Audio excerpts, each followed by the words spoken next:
Looks like we are live. This is so exciting. My name is Manny Wolf, and welcome to the first of a series of roundtables on the future of education. With me today are Jackie Gold, Sam Moynet, Jesus Ortiz, and Debbie Kruger-Elder, each of whom brings a unique perspective and life's work to this conversation. Jackie, pardon me, Jackie has JG Educate, which is an online tutoring portal. Sam has, what's the name of your coaching program, Sam? Your Student Breakthrough. Student Breakthrough, and it's about helping. I just lost it. I'm so excited. I'm just going to let you say it. No, we inspire and create success, happiness, and well-being through coaching methods with kids. So emotional support, not academics. So good. And then Debbie, tell us a little bit. I'm just going to have you guys say it this time around. Tell us what you do. Sure. Thank you, Manny. I have an elementary school in Richmond, Texas, serving 1st through 5th grade. Perfect. Awesome. And then Jesus, tell us a little bit about how you want to help and serve children. Yes. I want to serve the kids by creating this, call it like a university for kids for the age of 7 through 15, and how they can become kidpreneurship by me teaching them the ways. I've been working with education for 4 or 5 years. So that's the project that I'm about to start. So I'm happy about it. Very exciting. Maybe we can help to sort of launch some awareness of your project. Thank you. Right here, right now. Guys, we are gathered here today to discuss the future of education.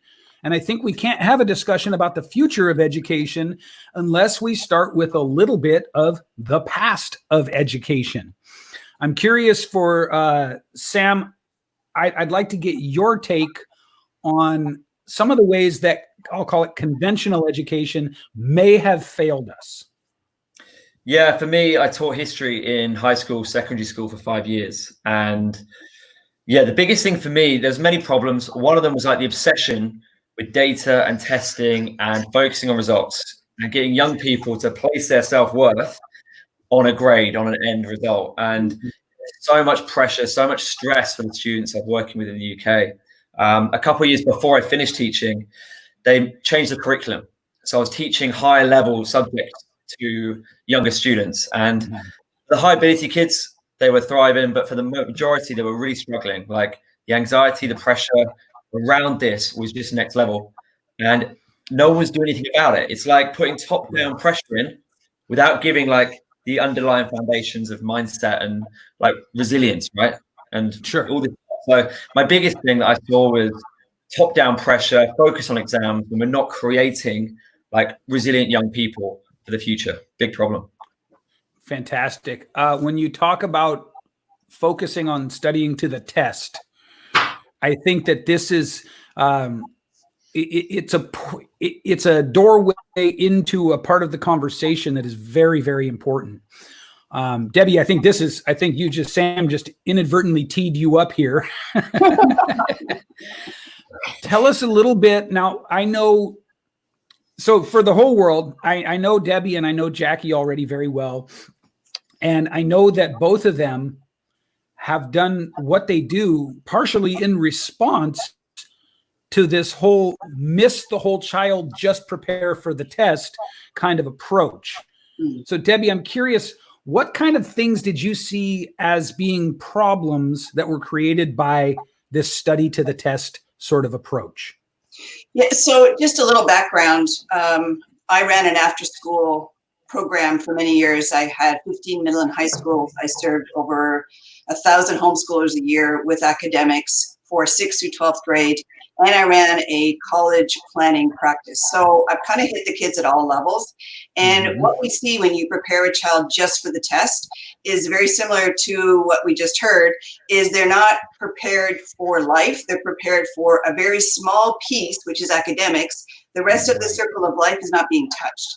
And that's a big mistake. Parents are thinking that they're going to get all those emotional, social skills through osmosis. Doesn't happen. They need to be taught, and they deserve to have the same amount of time in school as the harder skills of reading, writing, and arithmetic. And so that's the shift that we've taken.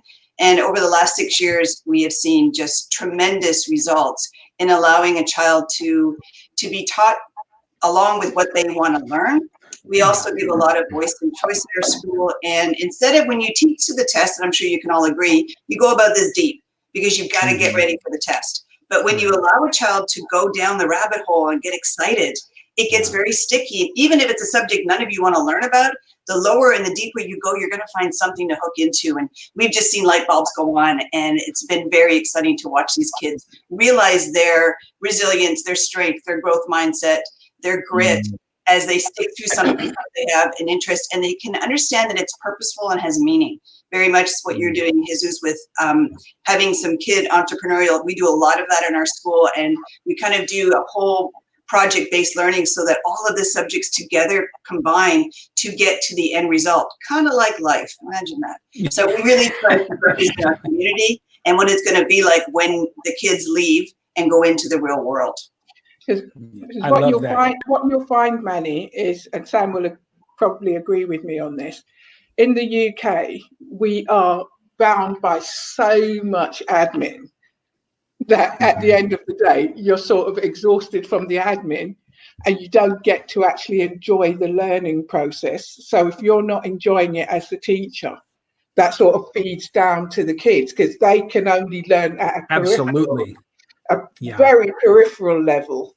You know, there's not that down the rabbit hole that Debbie you speak about. In the UK, it's so, and if you try to, you're often beaten down by senior management saying, you don't have to teach them that.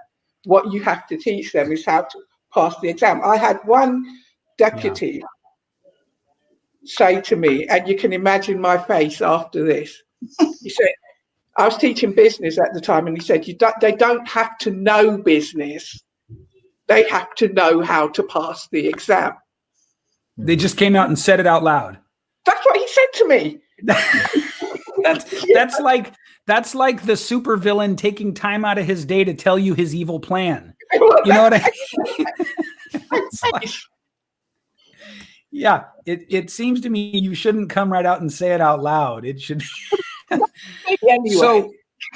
So anecdotally, I don't think it's an accident that the UK produced the seminal album Pink Floyd's The Wall. Right, which is sort of an autobiography of the worst of the experience of growing up in that era, in that place. And I say that to be glib, but I also think, there's something true in that. Right. And it spoke to me as a kid because I was over here in the US, and the style and the nomenclature notwithstanding, I could put myself right in that situation. Now, I'm curious, Jackie, how do you try to meet the different learning styles? Now, we all agree first that school is a bureaucracy and an institution, right? Education is institutionalized. Do we all agree on that? Yeah. And so if we do, I don't think it's a secret that it really only is sort of anything close to ideal for one learning style. And that's the learning style that's perfectly fine to sit in one desk after another, and study to the test at the bells and all that stuff. But we know there are multiple learning styles and multiple intelligences. So in your online work, what do you do to sort of accommodate and connect with the multiple styles? It gives an opportunity to design a program which is more matched to the needs of the child. Okay. Right. So the groups are no bigger than 3, whereas in the UK, as Sam will attest to, it averages around 30. Okay. You're right. So if you have a child who's quite needy and needing attention, they have your attention constantly because they can see you sitting right next to them, even though you're not. It actually makes a huge difference. I've seen with a couple recently, their progress has grown so much because they can see you sitting there. They can, their emotional neediness right now is right there. But you can, over time, you can easily let it go a little without it being too obvious in the room, if that makes sense. You know, I think are you basically saying that having your class, your online class size be 3 allows you the freedom to just see each child where they are? You have to have that. Is that what we're talking about? Yeah, each child has a different emotional level. Of course. Right? A different bandwidth in the classroom. Yeah. Right? Some you might find in a class of 30, you'll find a couple of, maybe maximum around 6 of them are really high level. Okay. You know, and they've got huge amounts of bandwidth. Mm-hmm. But you'll find the big swathe going through the middle. Yeah. Who you can actually count on to whatever you say to do, they'll just do it. Yeah. Anything to get through the hour and get through the day. You know. And then you'll have the ones that need you a bit more at the bottom, but they don't want you to come forward to them too much in the physical classroom because it sets them up for teasing throughout the day. Sure, of course, yeah. And that doesn't help anybody. But the way that we're set in the UK is that teasing throughout the day can't be dealt with head on. Right. Do you agree, Sam? Yeah, massively so. I remember teaching described once as like, imagine like a bucket of water with 30 corks and you're trying to like push all the corks down at once. Like, it's impossible to serve every single student. And I love what Jackie's saying about like having 3 kids. And obviously if we had 3 kids in a class, like there would be really no problems because we'd have that, Jackie nailed it with the human connection. And I love the metaphor of bandwidth. If you had 3 students, then you can work with them independently. But again, like, that middle band that Jackie talked about is missed. Like as a teacher, your laser focus is on the high achievers. How can I stretch them? Of course. And the ones who are struggling. Of course. But for me, I was the middle bandwidth kid. Yeah. So like I was kind of a bit lost in some ways, and I didn't get, I guess, the support that I needed, or you know, that kind of thing. So, but that's the system we've teed up. It's like we need to stretch the high, support to the lower. Yeah. And the middle, it's like, guys, just do what you want. And so the bigger and more bloated and bureaucratic the system gets, the less teachers are even remotely able to sort of have, again, the bandwidth to meet anyone but those who are right at the forefront. I want to get Jose's take on some of this as well. Jose, your focus is on helping kids into the world of entrepreneurship. Yes, sir. Right? So why don't entrepreneur kids fit into this environment? There's a softball pitch for you, huh? Yeah. Fat, slow, and over the plate. Yes, you did.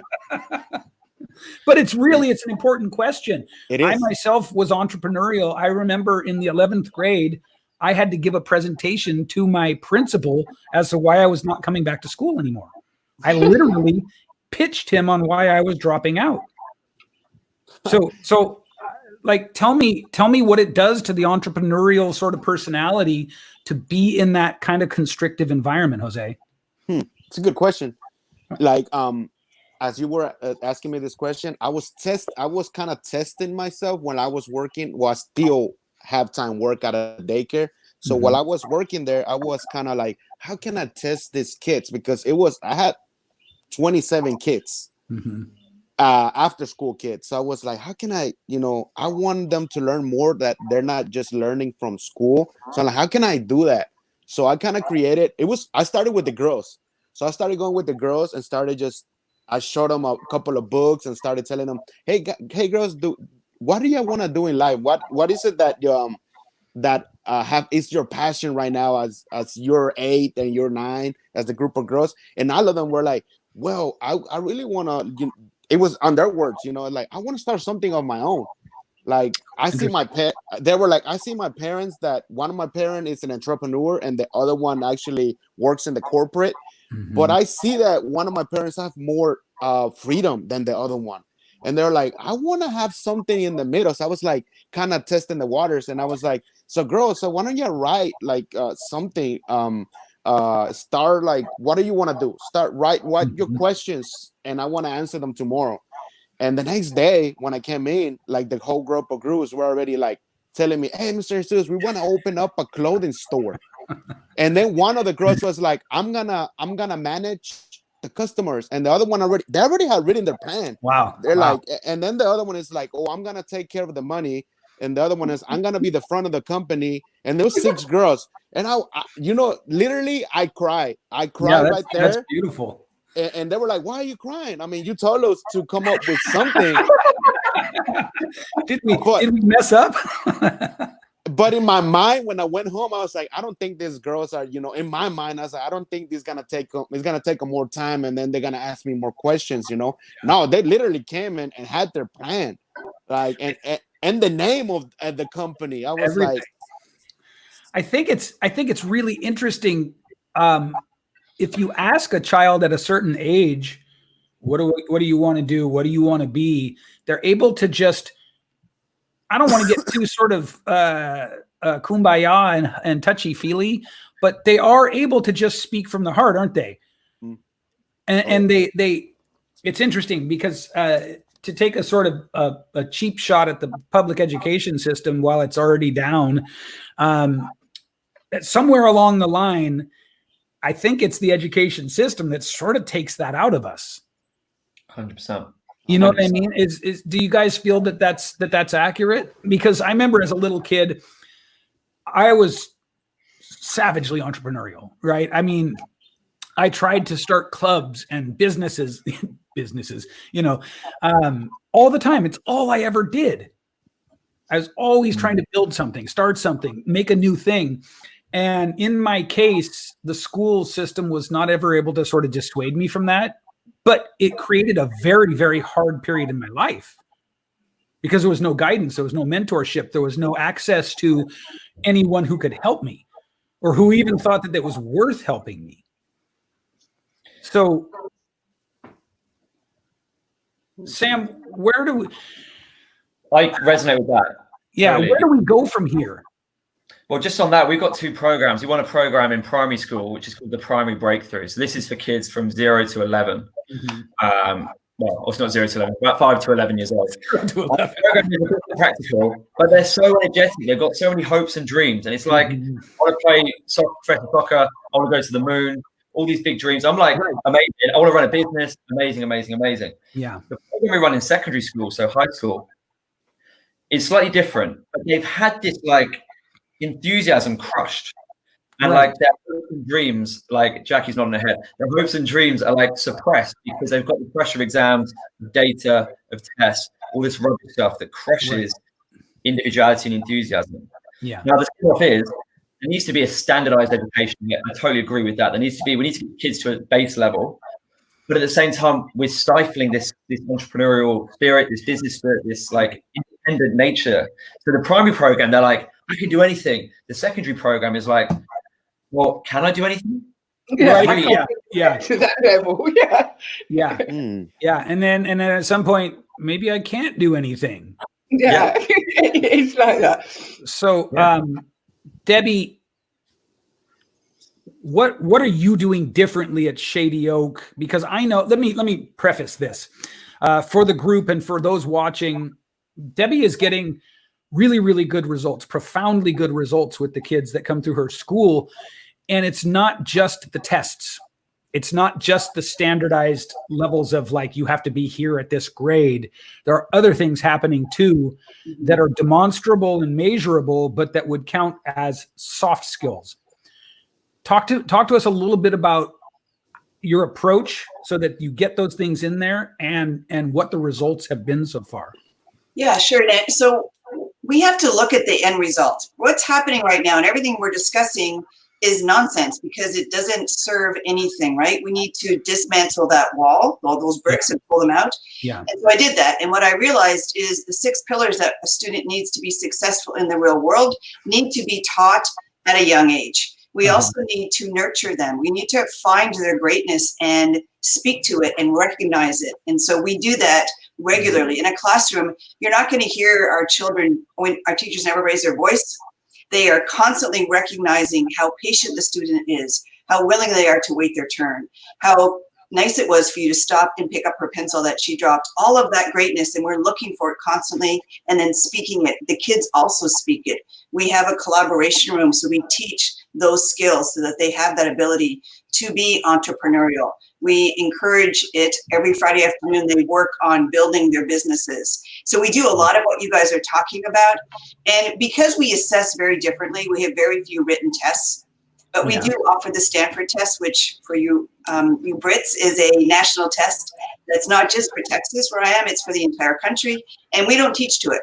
We just teach whatever the kids, in fact, they have a lot of choice. Right now, my older students are studying Italy.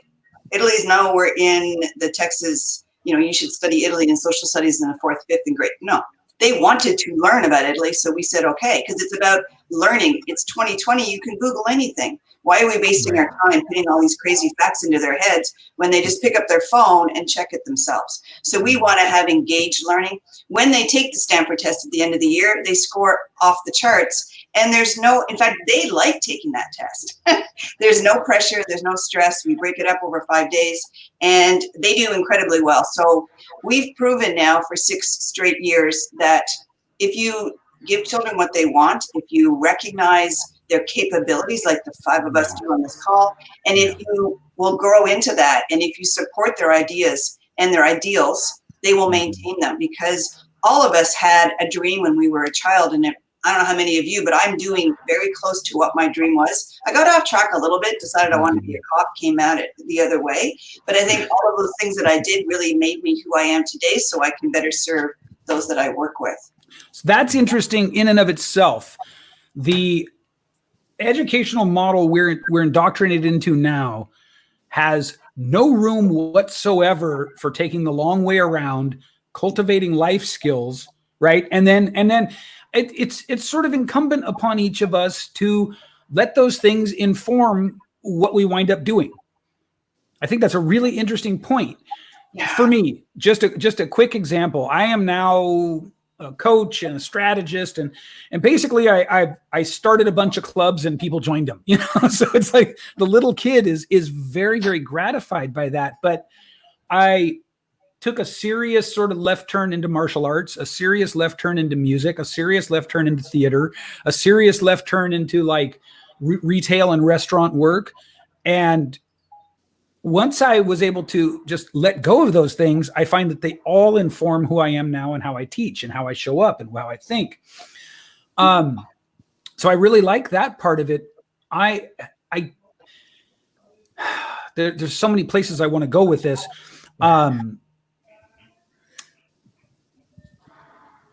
So let's talk a little bit about,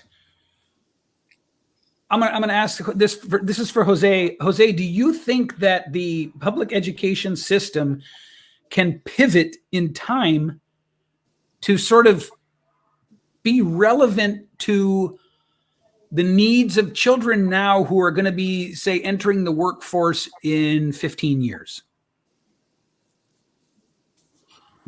That's a good question. Do you mean like the change of like what would happen right now? Like I was kind of thinking the same way that question you were thinking. I was thinking, what would have been what's it gonna happen right now when they open back schools? Is it gonna be the same?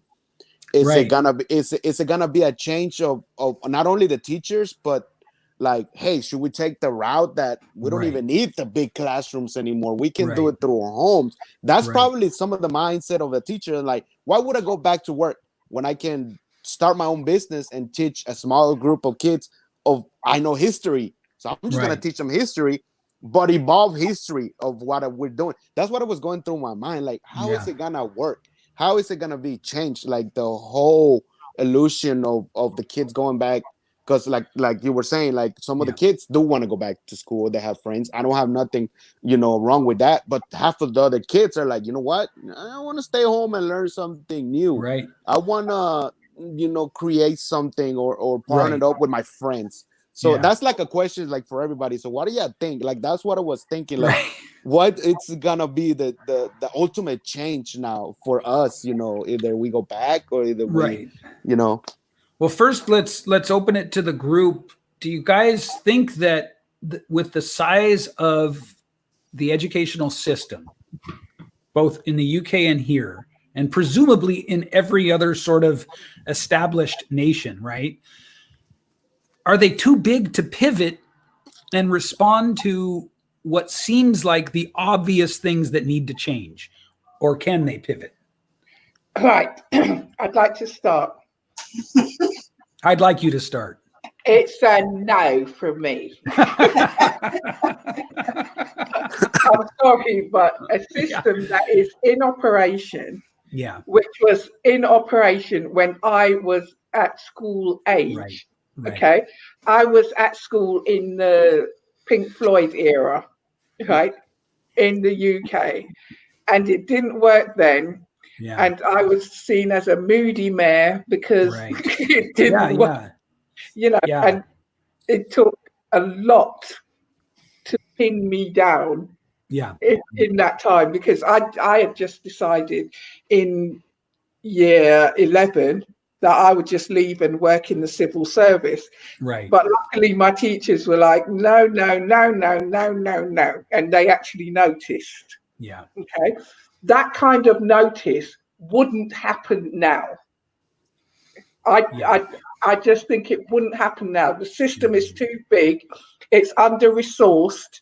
It hasn't got the time or the energy or even the will to find out what you actually want to do. I think I think it's interesting that you included the will. It hasn't got the will. It's not about developing people. It's about developing. It's like a robotic type of system that, you know, just trying to churn out the same person over and over and over and over. Yeah. And those that can't step up to the next person end up feeling like. Yeah. And that is my rant for today. I'll step off my.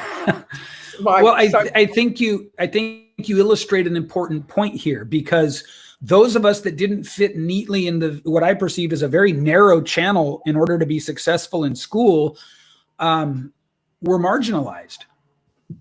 We were branded in a sense.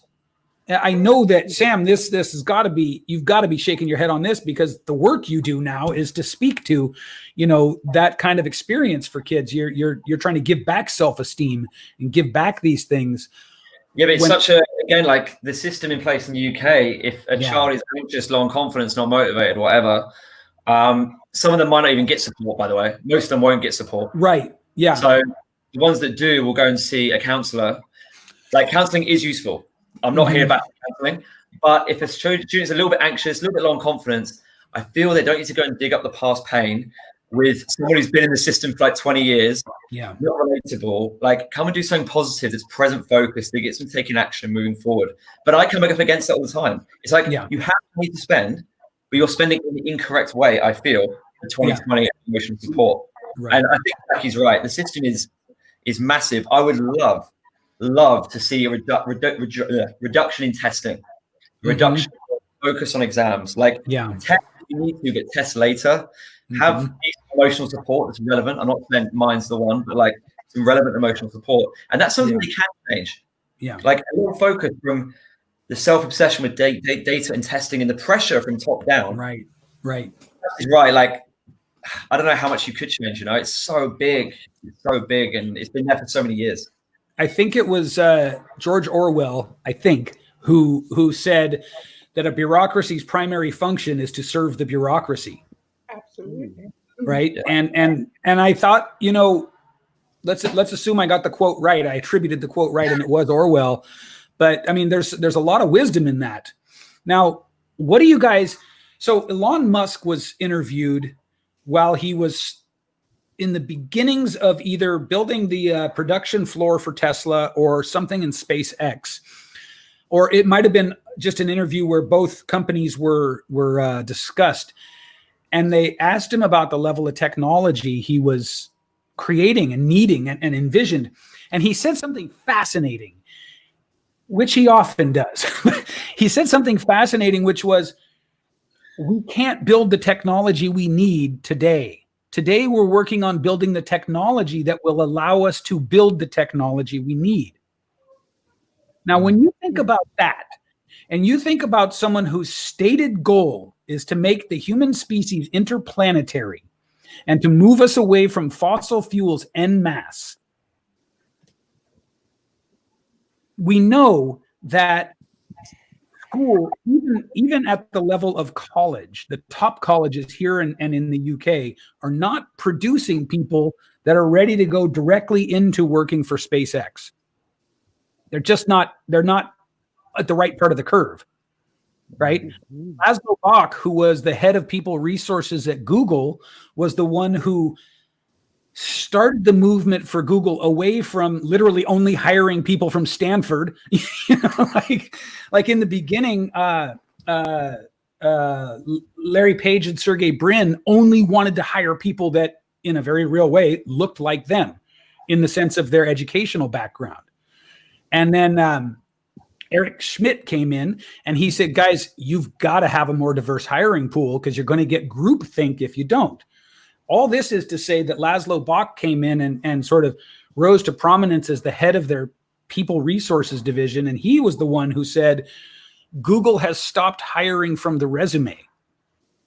Google is now hiring for culture and personality fit. Why, Laszlo? Because the things that we're doing in Google, nobody is ready for those in terms of their skill set yet. We need to hire people based on fit, AKA soft skills, life skills, interpersonal skills, and raise them into the roles we need them to be. So I think that those two examples are an indictment of the public school system. I think it's shameful that we can't move fast enough to produce people that are ready to work where, Gretzky said, go where the puck is going, right? Don't go where the puck is, go where it's going. So how do we get our 5-year-olds, 10-year-olds, 15-year-olds ready for where the puck is going, you guys? There's a Jamaican phrase, bend the tree while it's young, right? Yeah. And this is where the likes of Debbie come in as solid gold. The likes of all of you. Well, when you're bending that tree, right, you have to have experience in how the different trees will grow. Ooh, yeah. That's what I'm saying. Sorry, it's my Jamaican background. I have to. No. This is good. This is good. This is good. So keep going. Tell me more. Like, how do we do it? How do we get the knowledge of the tree? How do we bend it the right way? Because let's just 1 second, Jackie. For a moment, let's get serious. This is a serious issue. This is a serious question. If we can't produce people that can move into the world that they're heading for and be ready in terms of contribution to society, in terms of being able to work, in terms of the Moore's Law rate of change of technological progression, what the hell do we do? You see what I'm saying? I see what you're saying, but it's a case of you take them immediately they walk through the door. Yes. And you start, I can't even think of the right word because it all sounds like too robotic, but you start putting the ambition in them from day one. Yeah. You know, in the UK, there's a lot of talk about the lack of ambition in young black boys. Okay. Not in my son. Right? Yeah, exactly. He has been told from day one how great he is at everything because he will always try and do something, but he's a kind soul at the same time. And he works with others and he loves people. If that is all championed at the beginning, it sticks to the sides longer. What we have is a system that just passes people through. It's a production line. Okay. Yes. Now, if you have a home life in which mom's having to work 2-3 jobs, she's a single parent, she's not at home when you come home, you get your own dinner and you'll see her tomorrow morning as she's leaving out the door. Yeah. How do you know how good you are? Right. You don't know. Okay. So then at age 14, somebody suddenly says, oh, do you know, there could be a problem with the way that you're learning, right? Yeah. Now, what do you expect? You didn't bend the tree while it's young. Yeah. You know, my brother is a surgeon now, because believe me, that tree was bent in a way that I even had worries about it at the time. Yeah. But now he's like my son's hero. And he, you know, always talks about the intelligence of his uncle. And it gives him something to reach for. We need a system that nurtures that kind of relationship with home, not just looking at it as something that happens. Everything is just so separated. Interesting. Jose, how do you think we combine the very, very necessary need for entrepreneurial education and opportunity into whatever the classroom of the future looks like? How do we do that, man? Help us out. Yeah, man. We need you. What she was saying, I was just like, it was this poof, poof, poof, just going out of my mind, because it's like the questions we're talking about is serious about education. This is serious stuff. It's the future for our kids. It's just like, before I get to that question, I'm just going to get to a little small story. I have a daughter. She's 7. I never told her anything, you know, why she wants to be an entrepreneur or anything. But I didn't know that she was actually following my footsteps into just recently a couple of months that she came to me and she's like, we were doing a video and she was in the video. And then she's like, hey, follow me on my my YouTube, subscribe. Don't forget to. I was like, what? I didn't even know that she wanted to be a YouTuber. She came to me and she's like, hey, Dad, I want to create my own YouTube, but I want you to help me create the YouTube because I see your show. And I was like, just like amazed that I didn't, you know, go out there and told her. She came to me because she saw what Daddy was doing and how hard he was, you know, trying to change the education. And that just blew my mind. That I was like, yeah. So I bought her a camera, I bought her a tripod. So she started doing her videos, and I still haven't created her YouTube, but she's on her own. So I was thinking when you were talking about that question, I was like, yes, we have to kind of like, it's gonna be having half of the kids that, you know, they won't want to be kidpreneurs. They won't want to take that route, and that's fine. But at least if we can just push that seed and implement them, so later on the future, when we get older, at least we can see that they're watching the people that we help, the kids that we helped, and be like, man, you know what? I actually want to collaborate. We are here. We want to collaborate with each other and adapt, so they can be like, I have an idea that they don't know. So why don't I speak to them and get in with their business, and I can be somewhere an entrepreneur with them and make the company grow. And it's like it's happening with us, you know, like we're here, we're trying to adapt. We're trying to scale up and help the education, because as you know it, Prince EA, he put a video a long time ago and he said everything changes, the phone, but what about the school system? Nothing changes in the school system since 19, the desk and everything is the same. So it's gonna be hard for the government and everything to make a change, but forget about that. This is all up to us. We have to create a new system for ourselves to teach the kids how to be a kidspreneur.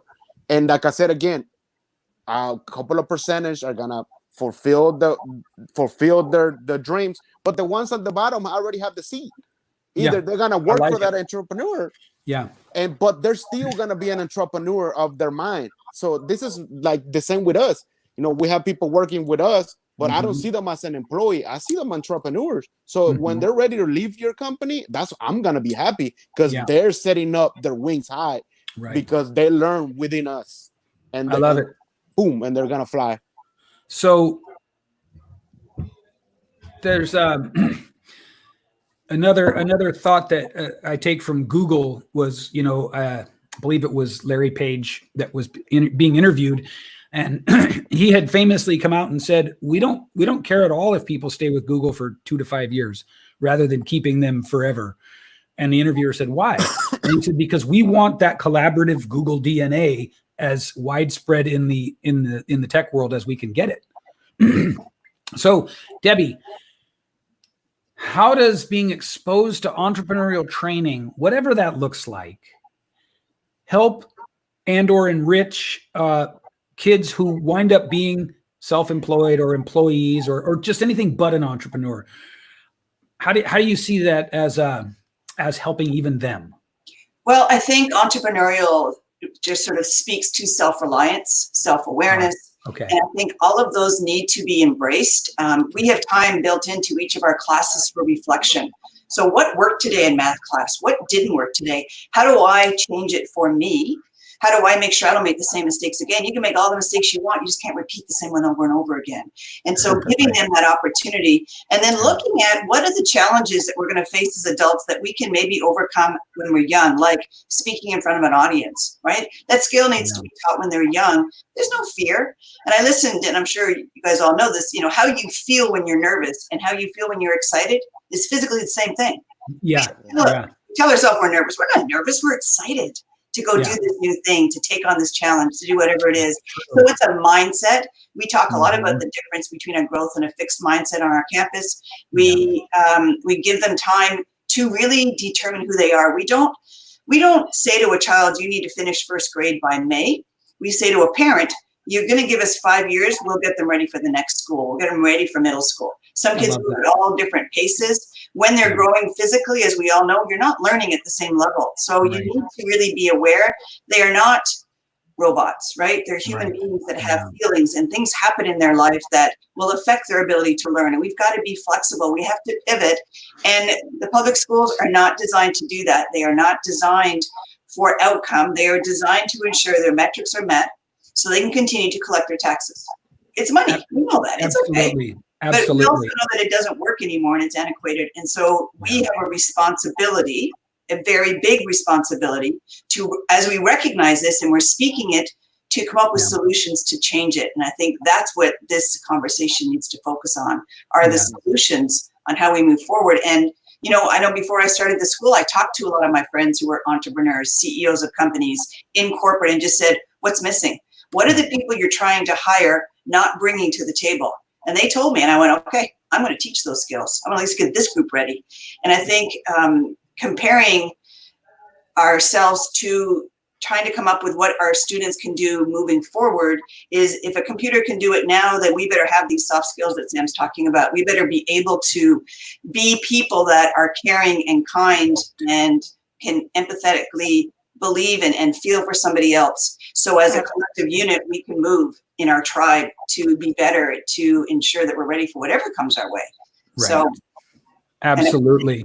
And I want to commend each of you publicly, because none of you guys on this call are just feeling this, thinking this, talking about this, wishing for this. You've all done something. You've taken one little piece of this big equation and said, I'm going to work on this.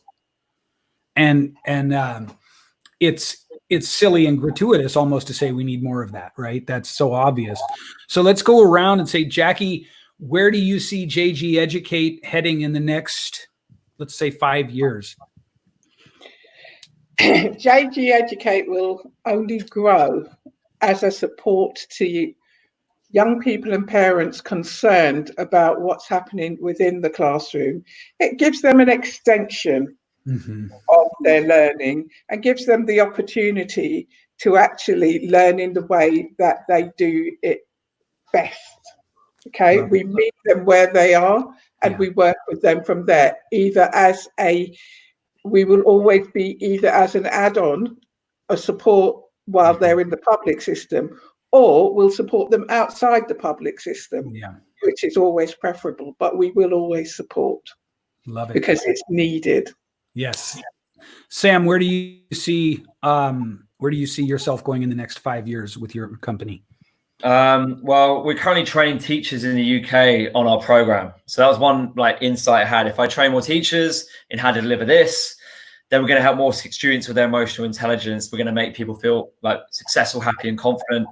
As Debbie talked about, those skills of resiliency, growth mindset. If we can train more teachers, then we're going to help more students. So my big thing, we've been training teachers across the UK, but to have these student breakthrough hubs, I want you to imagine like kind of purpose-built buildings, different cities across the world, where we have like pre-made event space, where we're training teachers, parents, families, coaching people all across the world to build that growth mindset, build that resiliency, to get them ready for the next step. So that's my big aim, is to actually really change things worldwide with coaching, but also education as well.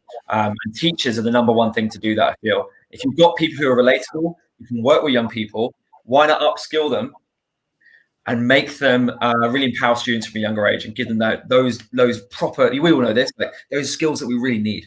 That's my vision. Yeah. I love it. Debbie, where do you see Shady Oak and yourself going in 5 years? Well, Richmond's pretty small, and I think I've outgrown it. It's time to take what we do, and I don't want to franchise it, but I do want a license. So I've been working very hard, as you know, on sort of turnkey packaging of what we do, because I believe we have the future of education figured out. I know it works. I've seen the results. My students that I taught initially are now in their early 30s and killing it in all different fields. And it's because they have what Sam's talking about. They have that, they're inside work, so they can do anything. And that's the piece that I think got missed. And they are creative and they can think. They are critical thinkers, which is another piece that we're not seeing. So one, I want to continue my speaking career and my training career, because I absolutely love that. And I want to get the word out. And then we have a little project we're working on that I think is going to blow up. And I think I'll be very busy with that over the next 5 years. So that's where I'm going. I think so too. Hey, Jesus, what about you, my friend? I know that. Well, just like everybody was saying, and I want to implement. That's my number one thing. Implement that seed to every kid that I can actually help. Not only the kids, but like you were saying too, that create another me. Not the same as me, but try to create other teachers the same as me, that they can implement that seed to as much kids that we can help. And then later on, then we can actually create sort of a school, like a real school out there that people can go, but with smaller student wise, not 30, not 20, 10, 15, so they can actually understand what they want or any questions that they're going to be about entrepreneurship, and then move on from there and still collaborate, because I like everybody's talking about it. And this is the time when we got to adapt. If somebody's already doing it, and I know that I'm barely starting to do it, why don't collaborate and add up what it's already been there, and grow it and make the mindset and change other people that we can, and change people's parents' mindset, so we can help their kids and they can grow up to be an entrepreneurship or whatever their role, A, B, C, or D. But we got to change them, the system. I don't want to be 80 years old and watching our kids living under the bridge or I don't want to see none of that. I want to see everything that we can do right now as us, as we have the mindset and collaborate and keep on moving up and keep on implementing the seeds and just be happy and humble. I love it. Thanks to all of you for joining us today on the inaugural Future of Education Roundtable. These are going to be happening every Friday.